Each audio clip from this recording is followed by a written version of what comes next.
E o título do sermão: Como brincar de igreja. Como brincar de igreja.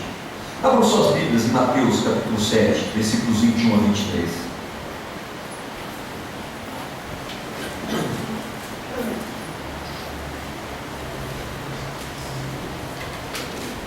Mateus capítulo 7, dos versículos 21 a 23.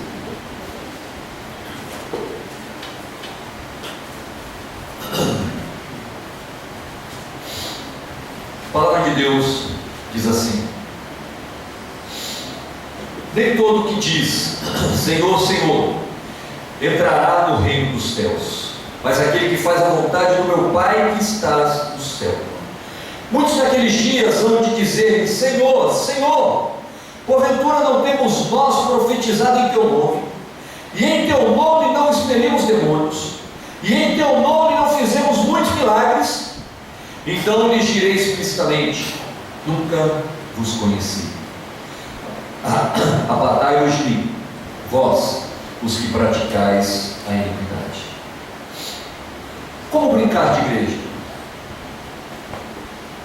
Como permitir que uma igreja falsa incorpore uma igreja verdadeira? Como contaminar uma igreja? Em Mateus capítulo 12, versículos 22 a 31, nós vemos os fariseus atribuindo as obras de Satanás, ou a Satanás as obras de Cristo, afirmando que Jesus expulsava demônios por meio de Beelzebul. Hoje, da mesma forma, vemos cristãos chamando o bem de mal e o mal de bem. Mesclaram as coisas, já não acham o mal tão mal e já não acham o bom tão bom. Como naqueles dias, uma inversão de valores descarada. Em Mateus capítulo 13, Jesus começa a falar por parábolas de como será a igreja. As palavras de Mateus 13, depois você pode ler essas parábolas, você vai ver uma descrição de como seria a igreja. E a primeira dessas parábolas é sobre o joio e o trigo. Ele diz, Jesus diz que na igreja haverá o trigo e haverá o joio, que são os falsos e os verdadeiros cristãos. E mostra que será tão difícil distinguir o verdadeiro cristão do falso, que só seremos capazes de fazer isso com o próprio Deus fazendo a distinção. Depois, ele fala do grão de mostarda, mostrando que a igreja explodirá em grandes números, mas incluirá crentes verdadeiros e crentes falsos. Hoje, sob o nome de igreja, há todo tipo de variedade. As palavras de Jesus para a igreja de Sardes, lá em Apocalipse capítulo 3, versículo 1, revelam como será essas igrejas do nosso tempo. Conheço as tuas obras, que tem o nome de que estás vivo, mas está morto. Essas igrejas estão mortas, porque as pessoas que nelas estão mortas. A igreja não está sofrendo nem morrendo hoje por causa dos ataques externos. Nós nos preocupamos muito com os ataques externos. Nós nos preocupamos muito com o que estão falando lá fora da igreja. Nós nos preocupamos muito com as investidas de Satanás. Mas, meu irmão e minha irmã, eu quero que você saiba que nós não precisamos nos preocupar com as coisas lá fora. Aliás, nem o próprio Satanás precisa desperdiçar o seu tempo com esses ataques, porque as pessoas mortas estão do lado de dentro e não do lado de fora. Para não brincarmos de igreja, precisamos sempre estar do lado oposto em relação ao mundo, porque luz e trevas não têm nenhuma relação. 2 Coríntios capítulo 6, versículo 15 diz isso. Precisamos entender que a igreja é uma igreja viva, genuína e vital que comunica o Evangelho a pessoas mortas. E o Evangelho, sozinho, tem o poder de torná-las vivas. Aliás, só o Evangelho tem poder de transformar uma pessoa morta em uma pessoa viva. Esta é a missão da igreja. A verdadeira igreja de Cristo Jesus não é uma instituição religiosa que recebe todas as pessoas. A igreja de Cristo Jesus é um corpo separado e casado unicamente com Cristo. Essa é a igreja. É uma igreja que não se mistura, é uma igreja que não se contamina, é uma igreja que não inverte os valores, é uma igreja que não troca o sim pelo não, o bem pelo mal, o certo pelo errado. É uma igreja de pessoas vivas. E essa advertência do capítulo 7 não é para os que estão fora da igreja, mas sim para os que estão dentro. Se não, vejamos. Em primeiro lugar, o objetivo maior da nossa santificação está em duas palavras. Mateus capítulo 7, versículo 22, começa assim: naquele dia, preste atenção nessas palavras, naquele dia, o objeto da nossa santificação tem um objetivo, tem um alvo, tem um lugar para alcançarmos. Nós temos que ir até um lugar, e este lugar é naquele dia, o dia de nos encontrarmos com Cristo, um dia de apresentarmos-nos diante de Deus, de prestarmos contas a Ele. Essa expressão é importante, porque faz referência ao dia que Jesus voltará para julgar a terra. E a expressão aquele dia está conectada a julgamento. Uma referência semelhante encontramos em 1 Coríntios capítulo 3, versículo 13. A obra de cada um se manifestará. Quando isso vai acontecer? Na verdade, o dia o declarará. Naquele dia, a obra de cada um se manifestará. Naquele dia, nós vamos saber verdadeiramente quem somos diante de Cristo Jesus. Há um dia vindouro em que Deus vai nos julgar. Um dia vindouro em que o grande trono branco será uma realidade. Apocalipse capítulo 20, versículo 11 e 12. Abre a sua Bíblia lá. A palavra de Deus diz assim, Apocalipse 20, 11 e 12. Olha o quadro do juízo final. E vi um grande trono branco, e o que estava sentado sobre ele, de cuja presença fugiu a terra e o céu, e não se achou lugar para eles. E vi os mortos, grandes e pequenos, que estavam diante de Deus, e abriram-se os livros. E abriu-se outro livro, que é o da vida, e os mortos foram julgados pelas coisas que estavam escritas nos livros, segundo as suas obras. Somos levados a um julgamento final. Em Mateus capítulo 7, versículo 21 a 23, o texto que nós lemos nos mostra que nós estamos sendo levados a esse julgamento. Estamos diante, ou estaremos diante de um grande trono branco, vendo as pessoas que ali estão, que ali estarão. Veremos ali todas aquelas pessoas que se dizem religiosas. Mas Pedro chama esse dia do dia da perdição dos homens ímpios. 2 Pedro capítulo 3, versículo 7. Por isso, meu irmão e minha irmã, temos que nos santificar, temos que nos preparar para este grande dia, temos que nos apresentar santos e irrepreensíveis diante de Deus, temos que nos consagrar dia após dia, temos que nos afastar das trevas, nos afastar do pecado e buscarmos cada vez mais a presença do Todo-Poderoso, para que quando chegarmos diante do seu trono, naquele grande dia onde o trono branco se manifestará, sejamos todos preparados. E qual é a condição para a entrada nesse reino. Olha só o que diz, versículo 21: nem todo o que me diz Senhor, Senhor entrará no reino dos céus, mas aquele que faz a vontade do meu Pai que estás nos céus. Como podemos ver, não é quem diz Senhor, Senhor, mas são os que fazem a vontade de Deus. Mateus capítulo 25, dos versículos 1 a 13, nós vemos a história das 10 virgens. As 10 foram convidadas para a festa. Simbolicamente, de alguma forma, todas tinham o Evangelho, todas ouviram a proclamação: vinde à festa. Elas estavam preparadas a ponto de terem a sua lâmpada. Cada uma delas tinha a sua lâmpada.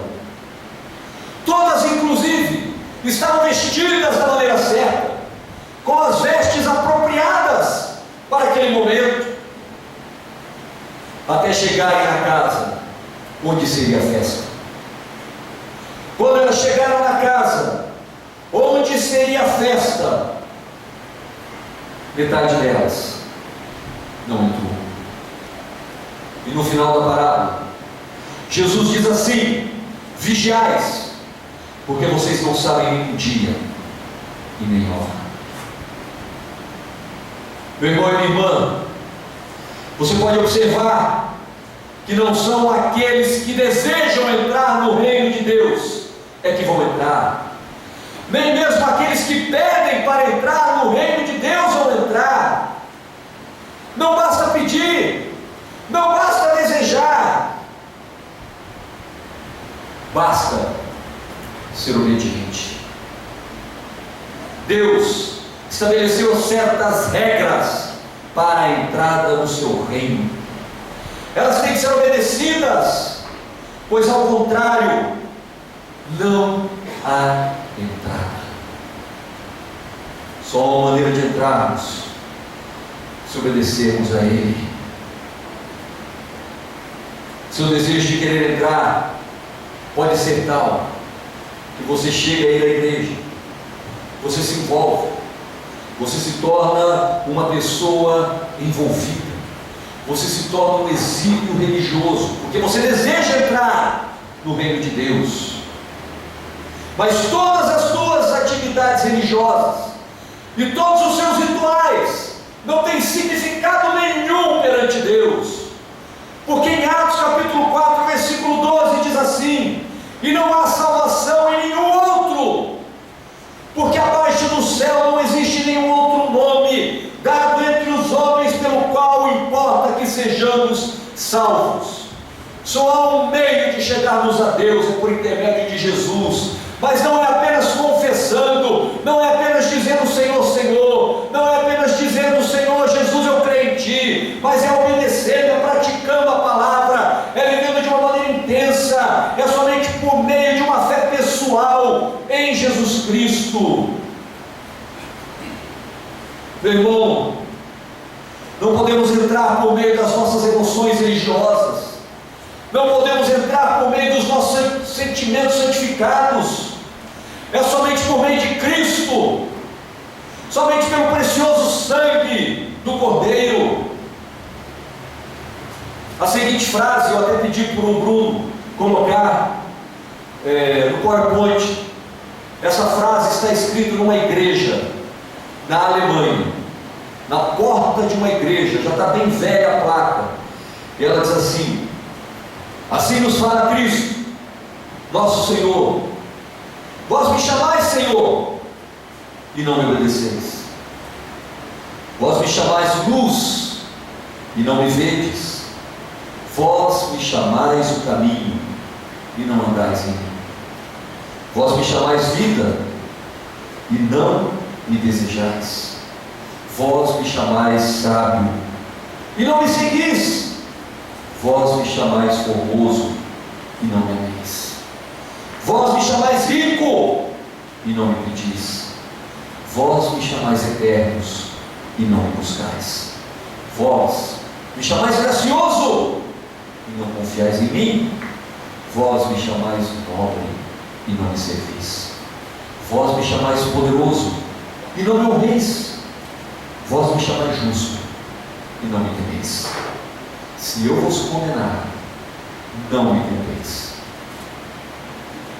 Impactante essa frase, não é verdade? Porque nós te chamamos, nós dizemos, nós nos apresentamos, mas não vivemos. Falta viver o que nós discursamos. Falta praticar o verdadeiro Evangelho.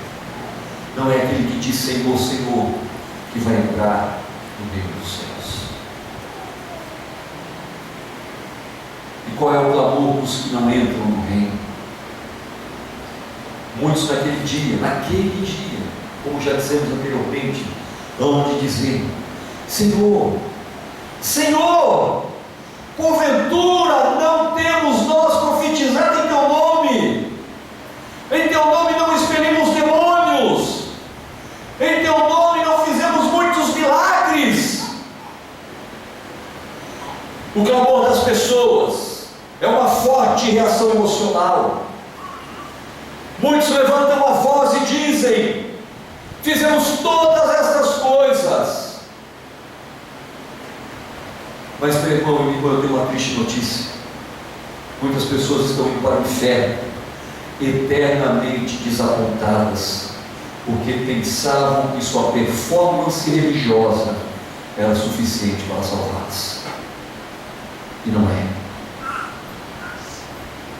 Milhões de pessoas confiam na sua moralidade, nas suas boas obras, confiam no seu batismo, confiam na membresia na igreja.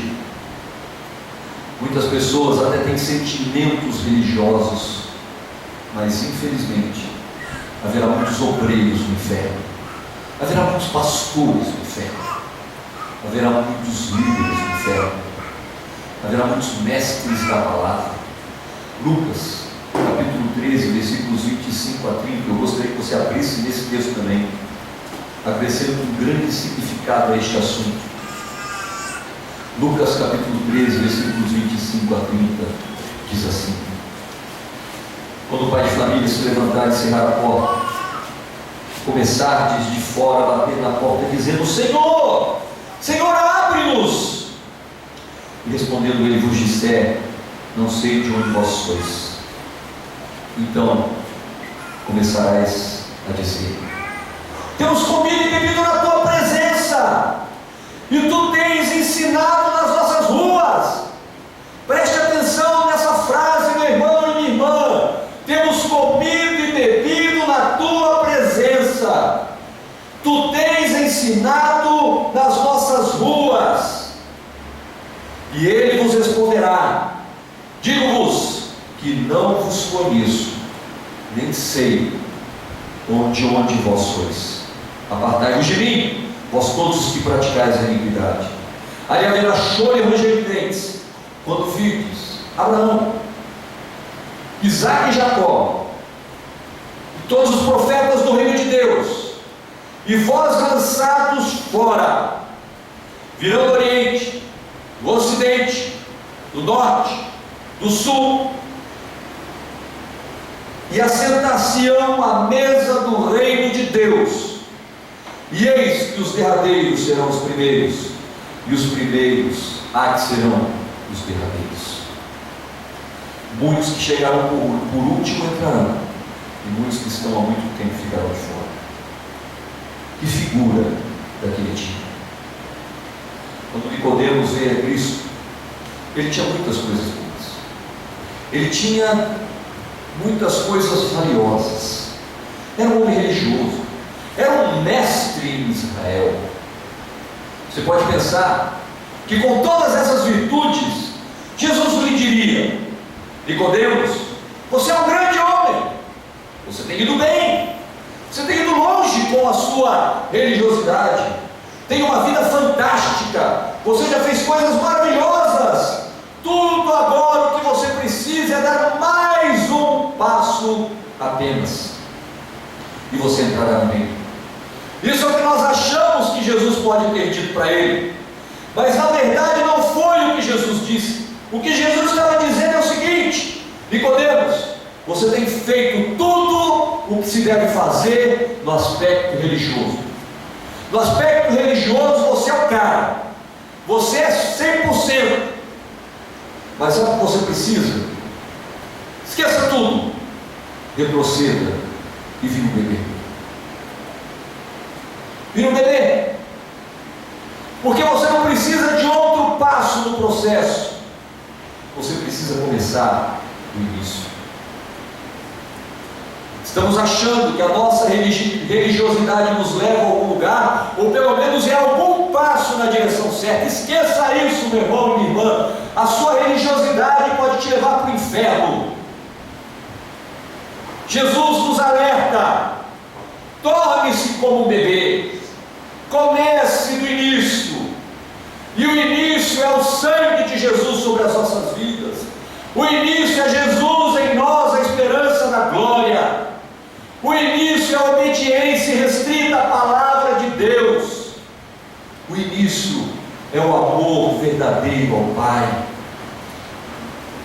Essa é a condenação para aqueles que estão sem Cristo. Então lhes direi explicitamente: nunca vos conheci. Apartai-vos de mim, os que praticais a iniquidade. Meu irmão e minha irmã, um dos conceitos mais importantes de toda a Escritura é a palavra conhecer. Então lhes direi explicitamente: nunca vos conheci. O que significa Deus conhecer alguém e não conhecer a outra pessoa? Nós sabemos que Ele não está dizendo: não sei quem você é. Ele sabe muito bem quem você é. Aliás, Ele sabe muito bem quem cada um de nós somos. Ele nos conhece tão bem que Ele consegue contar todos os fios de cabelo que estão na sua cabeça. Ele nos conhece por inteiro. Ele sabe o que está no nosso coração. Então, como é que Ele diz: não vos conheço? Nunca vos conheci. A resposta nós encontramos em 2 Timóteo capítulo 2, versículo 19. O Senhor conhece os que lhe pertencem. A palavra conhecer na Escritura implica um relacionamento singular de amor. Quando Deus fala ao seu povo Israel, lá em Amós capítulo 3, versículo 2, Ele vai dizer assim: somente a vós outros vos conheci. Ele estava dizendo que não conhecia as demais nações. Ele não tinha um relacionamento íntimo com as demais nações. Somente com Israel Ele tinha essa relação, essa intimidade, esse conhecer. No Antigo Testamento, a palavra conhecer é o conceito de um relacionamento íntimo de um homem e uma mulher. A relação sexual do homem e da mulher é o significado da palavra conhecer, de onde se geravam os filhos que eram dados ao Senhor. Conhecer se refere ao mais singular relacionamento de amor humano. Em termos de relacionamento com Deus, é assim que Ele nos conhece. Gálatas capítulo 4, versículo 9 diz que os crentes são conhecidos por Deus. A beleza da nossa intimidade com Deus é que ela é comparada com a um homem conhecendo uma mulher, no íntimo. Essa é a razão que vemos nas Escrituras, o porquê Deus se refere a Israel como a sua esposa. Nos capítulos 1 até o capítulo 3 de Oséias, ele retrata este relacionamento. Essas palavras são ilustradas às palavras de Jesus em João capítulo 10, versículo 4. Eu sou o bom pastor e conheço as minhas ovelhas, Você percebe a beleza da intimidade, do relacionamento de amor que temos com Jesus Cristo. É este relacionamento, meu irmão e minha irmã, que nos livra do inferno. É este relacionamento que nos faz deixar de ser pessoas religiosas e nos torna pessoas cristãs. É o relacionamento íntimo e pessoal com Jesus Cristo. É o relacionamento intenso com Ele. É uma união poderosa com aquele que pode nos dar a vida eterna. Eu sou um pastor, eu conheço as minhas ovelhas. Por isso Paulo vai dizer aos Efésios, falando uma comparação, que Cristo e a igreja, como o marido e a mulher, por causa dessa união, por causa dessa ligação, por causa dessa cumplicidade, Paulo vai dizer em Romanos capítulo 11, versículo 2: Deus não rejeitou o seu povo, a quem de antemão conheceu.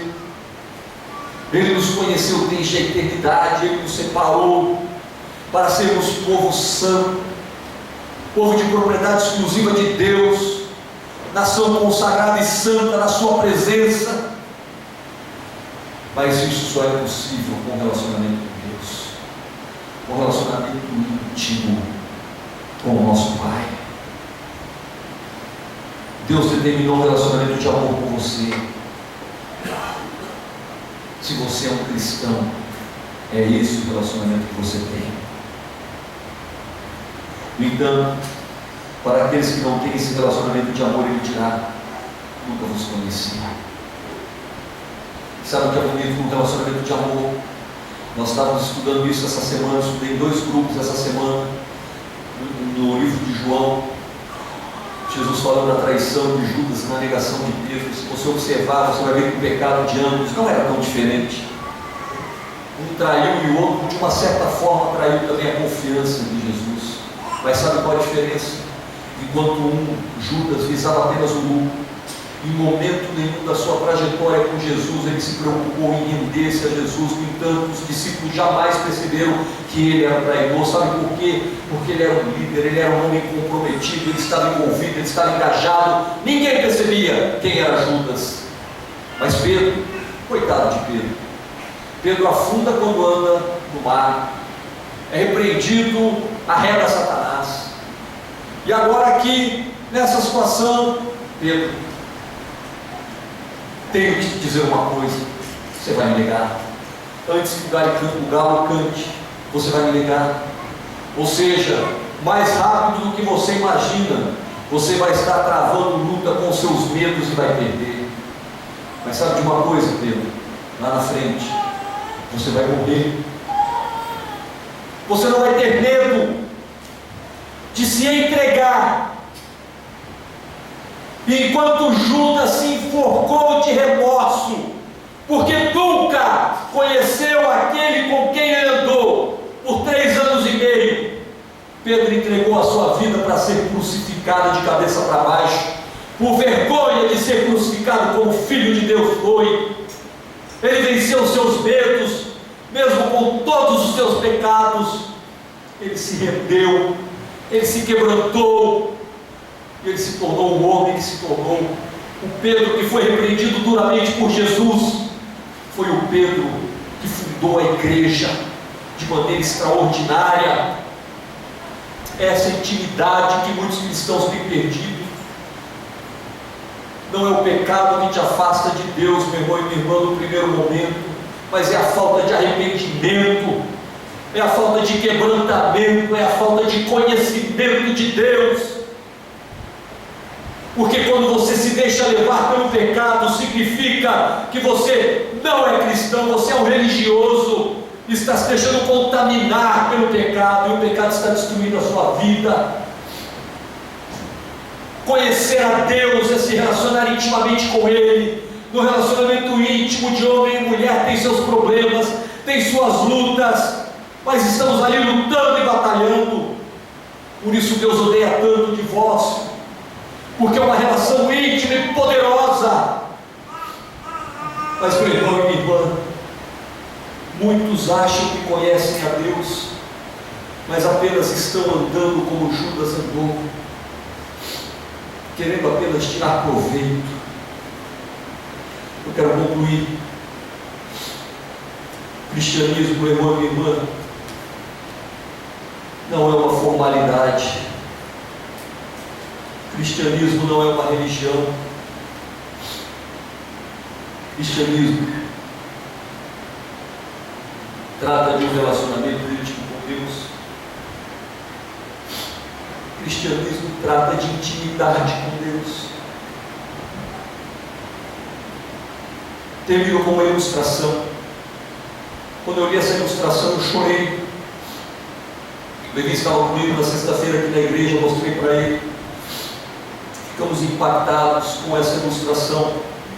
Não sei se vou conseguir falar sem chorar, porque realmente é uma ilustração que retrata quem de fato nós somos. Certa vez havia um ator em um jantar social, pediu ao seu ator que recitasse algo para os presentes.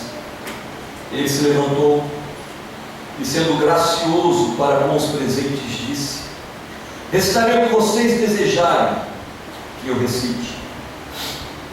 A princípio ninguém sugeriu nada, mas um velho pregador que estava ali, sentado no fundo do salão, levantou-se e disse: eu gostaria de ouvir você recitar o Salmo 23. O ator ficou um pouco chocado com aquilo, mas como se fizera disponível a recitar qualquer coisa que lhe fosse pedido, fez o que o homem lhe pediu. Ele conhecia o Salmo e por isso disse que o recitaria. Ele repetiu o Salmo 23 com eloquência total. Foi uma interpretação primorosa, sua dicção foi bela.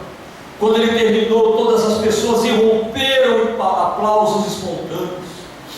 O ator, imaginando que havia se vingado do velho cavalheiro, por sugerir-lhe que recitasse algo da Bíblia, disse: agora, Senhor, gostaria de ouvi-lo recitar o Salmo. O velho cavaleiro não esperava por aquilo, mas por causa do seu amor a Cristo, se levantou e repetiu o Salmo 23. Sua voz desafinava, falhava, não era tão bela, a interpretação não foi realmente tão excelente. Quando o homem terminou, não havia aplausos, mas não havia olhos sem lágrimas naquele salão. O ator, sentindo a sua própria emoção, se levantou e disse: senhoras e senhores, eu atingi os seus olhos e os seus ouvidos, mas ele atingiu o seu coração. A diferença é esta: eu conheço o Salmo, ele conhece o pastor. Você conhece a Bíblia? Ou você conhece quem escreveu a Bíblia? Você conhece um Deus que você ouve falar todos os domingos no culto? Ou você conhece um Deus de intimidade? Qual é o Deus que você tem conhecido? Qual é o Jesus com quem você tem caminhado? Qual é a história que você tem escrito? Qual é? Jovem, eu digo para você que está começando a sua vida, qual é o Deus que você tem servido? O Deus dos relacionamentos interpessoais, o Deus das festas, o Deus das confraternizações, ou o Deus que fala no teu coração? Maridos, qual é o Deus que você tem conhecido?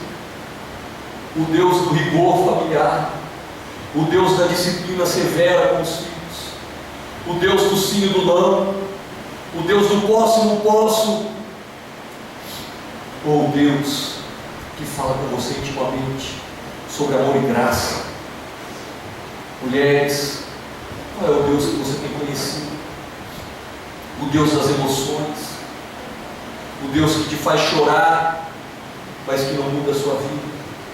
O Deus que te quebranta, mas não te transforma. Ou o Deus que muda o curso da tua história. Ou o Deus que escreve um novo capítulo a cada dia. Meus irmãos, estamos vivendo tempos sombrios. Mas não são tempos sombrios no mundo. São tempos sombrios dentro da igreja.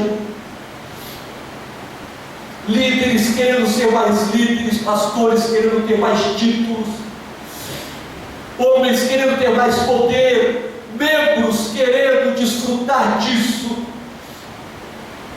mas poucos cristãos que se rendem e que se quebrantam e que são como Jesus disse que nós deveríamos ser.